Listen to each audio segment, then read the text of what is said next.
আসসালামু আলাইকুম প্রিয় ভাই ও বোনেরা, প্রিয় দেশবাসী বন্ধুরা, একটা কথা স্পষ্ট ক্লিয়ার জানে নেন, ইসলামে কোনো জায়গায় কোথাও লেখা নাই যে কাউকে তাবিজ দিতে হবে। আপনি প্রত্যেকটা দোয়া আছে, এই দোয়াগুলো নিজে মুখে অজু করবেন, ভালোভাবে পবিত্র হবেন, পরিষ্কার হবেন, হওয়ার পরে দোয়াগুলো পড়বেন, হাতে ফু দিবেন, মাসও করবেন গোটা শরীরে। কোনো জিন, ভূত, কুফরি, জাদু, কালব জাদু, বান কেউ আপনাকে করতে পারবে না। সূরা ফালাক, সূরা মুলক, সূরা নাস, এইরকম সিরিয়াস সূরাগুলো, খুবই মারাত্মক ভালো সূরাগুলো যদি আপনার পড়ে প্রতিদিন যদি পানিতে ফুটে পানি খেতে পারেন, দুনিয়ার কোনো কুফরি, জাদু, বদনজর আপনার উপর পড়বে না। এগুলো হচ্ছে একদম আল্লাহর নবী থেকে বর্ণিত হাদিস থেকে আমি বলছি।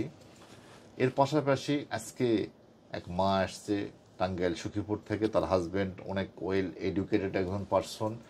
আমি তাকে স্পষ্টভাবে বলে দিলাম যে তার গলায় কোনো তাবিজ থাকবে না, তাবিজ বলে কোনো জিনিস নাই, তাবিজ মানে শিরক। আজকে থেকে ওনার গলা থেকে ওনার হাজব্যান্ড তাবিজটা কেটে দিল, বাবা তাবিজটা কেটে ফেলে, কোনো তাবিজ থাকবে না মা, ঠিক আছে?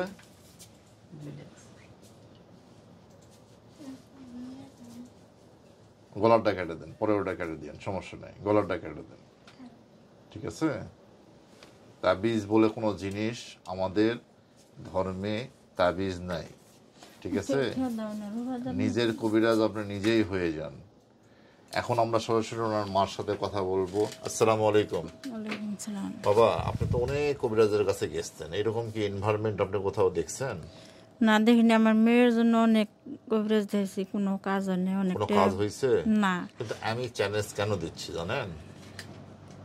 আমি চ্যালেঞ্জটা কেন দিচ্ছি? আমার ভিতরে কনফিডেন্স আছে, বিশ্বাস আছে, এবং আমি যে মানুষের কাজ করি, আপনার নাম্বার কেন আমি দিব? যদি আপনার নাম্বার মানুষ যদি রিং দেয় আপনাকে, তখন তো আপনি বলবেন আমি ভালো কাজ যদি না করি, তাহলে আপনি বলবেন ভালো কাজ করেনি, তাই না? কিন্তু আমি চ্যালেঞ্জ এই জন্য দিচ্ছি যে আমার ভিতরে বিশ্বাস আছে যে উনি সুস্থ হয়ে যাবে, রাইট? সকলে মিলে আমি যে নিয়ম কানুন দিব, সেই নিয়মগুলো যেন আপনার মেয়ে মেনে চলে, মনে থাকবে? আচ্ছা, ঠিক আছে। আপনি সাথে থাকেন। একটাই মেয়ে তো নাকি? একটা মেয়ে। আমি তো সৈকপুর থাকি, আবার মেয়ের বিয়ে দিছে আমার বোনের পোলার কাছে। আচ্ছা, ভালো। বাড়তেই থাকে, মার পাশেই থাকে। জামাইতে এখন সাথে আছেন, জামাই খিলাইতে পারবো, সমস্যা নেই। ইনশাআল্লাহ 1 মাস থাকবে উনি, তারপর চলে যাবেন।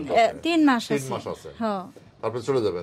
তারপর এর মধ্যে ইনশাআল্লাহ 1 মাসের মধ্যে সুস্থ হয়ে যাবে, ঠিক আছে? এটা আমি একদম মন থেকে বলছি, আপনি 1 মাসের মধ্যে সুস্থ হয়ে যাবে।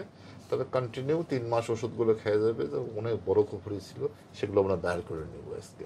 বন্ধুরা, সকলে আমার মায়ের জন্য, আমার বাবার জন্য, এই মায়ের জন্য সকলে দোয়া করবেন, ছোট বাচ্চার জন্য দোয়া করবেন। এবং দেশবাসীর কাছে অনুরোধ, তাবিজ বলে কোনো জিনিস নাই, এবং আলতু ফালতু কোনো কবিরাজের কাছে আপনারা যাবেন না। আসসালামু আলাইকুম।